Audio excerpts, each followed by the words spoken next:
हरियाणा से बड़ी खबर सामने आ रही है, जहां बांग्लादेश में हिंदुओं पर कथित अत्याचार और हिंसा के विरोध में हरियाणा शिवसेना ने कड़ा रुख अपनाया है। आपको बता दें कि पार्टी ने ऐलान किया है कि किसी भी बांग्लादेशी खिलाड़ी को भारत में खेल आयोजन में हिस्सा लेने की अनुमति नहीं दी जाएगी। शिवसेना के प्रदेश अध्यक्ष नीरज सेठी ने गुरुग्राम में मीडिया से बात करते हुए स्पष्ट किया है कि यह प्रतिबद्ध केवल क्रिकेट तक सीमित नहीं रहेगा, बल्कि फुटबॉल, हॉकी और ओलंपिक समेत सभी खेलों में बांग्लादेशी खिलाड़ियों का विरोध किया जाएगा।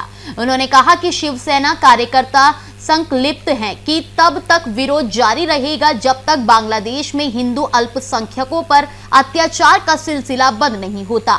नीरज सेठी ने जोर देकर कहा कि बांग्लादेशी खिलाड़ियों को भारत में सम्मान के साथ खेलते हुए नहीं देखा जाएगा। इस बयान के बाद खेल गलियारों में हलचल तेज हो गई है और आगामी द्विपक्षीय सीरीज और अंतर्राष्ट्रीय टूर्नामेंटों पर इसका क्या असर पड़ेगा, ये देखने वाली बात होगी।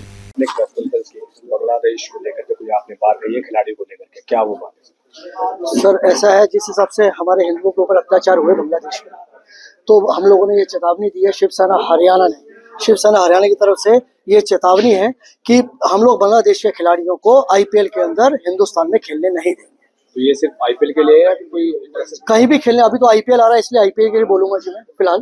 तो आईपीएल के अंदर तो कम से कम नहीं खेलने देंगे हम लोग। बाकी अगर ये लोग नहीं सुधरे तो किसी भी मैच में इन लोगों को हम लोग आने नहीं देंगे। तो बांग्लादेश के क्रिकेट खिलाड़ियों के लिए है ना? बांग्लादेश के क्रिकेट, बांग्लादेश कोई भी मैच होगा हम लोग यहाँ होने नहीं देंगे। कैसे रोकेंगे? हम लोग जैसे पहले रोकते हैं, आप लोग देखिए, पहले भी हमने पाकिस्तान के साथ भी मैच रोका है। हम लोग ने अपने गुड़गांव के अंदर पाकिस्तान का कंसर्ट तक रोका है शिवसेना ने। तो वैसे हम लोग इनके खिलाड़ियों को भी खेलने नहीं देंगे, इन लोगों को नहीं आने देंगे हम लोग, जब तक हिंदुत्व के ऊपर प्रहार होता रहेगा। कोई तो उठेगा कम से कम हिंदुत्व के ऊपर।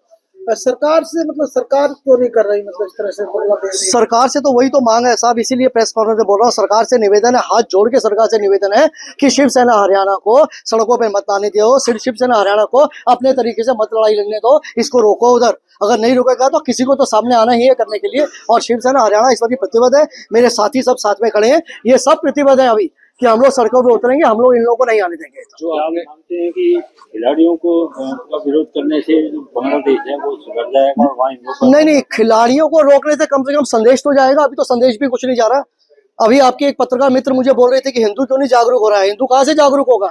अब हिंदू जागरूक होगा तभी तो इन लोगों को रोकेगा, क्यों? संदेश तो जाएगा सरकार के पास भी और इनके पास भी कि भाई ऐसे से हिंदुओं के पास हो रहा है। जो सोए हुए हिंदू है उठेंगे तो सही, कम से कम सोए हुए हिंदू, कि हमारे ऊपर ऐसे से प्रहार हो रहा है।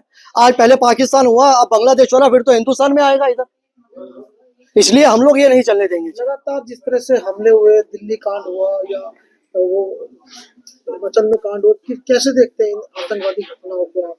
भाजपा की सरकार है, लगातार चली आ रही है। देखिए, मैं एक छोटा सा आपको बताऊंगा, बीच में जो मेजर निर्वाल को मारा गया था उधर करनाल में थे, जब कश्मीर में, मैं और मेरे साथी गोपाल जी हम लोग गए थे उधर।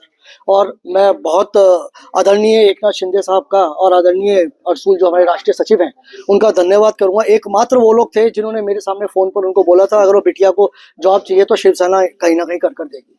बाकी कोई भी सरकार गई नहीं कि जाकर उधर बोल पाए। तो आप इसी से सोच सकते हैं हम लोग आतंकवादियों को क्या देखते हैं। आप इसी से सोच लीजिए कि जिस समय सब फंस गए थे उधर आतंकवाद में कश्मीर में, इस समय तो हमारे शिंदे साहब वहां से खुद प्लेन में बैठकर आए थे और इन लोगों को लेके गए थे वहां पे पूरे महाराष्ट्र। तो आपने इस बात जो चेतावनी अभी दी है, क्या इसके आपने एडमिनिस्ट्रेशन से भी बात की है? कहीं आपने कोई लेटर दिया है किसी के नाम कि हम ऐसा करेंगे अगर ऐसा नहीं हो? ऐसा है जी, अभी आज तो सबसे पहला काम था हम लोग का प्रेस के अंदर बोलना। कल से हमारे जो ये कार्यक्रम है, सारी चिट्ठी पत्री कल से जो है डीसी वगैरह सब जगह, मुख्यमंत्री को सब चीजें कल से चली जाएंगी।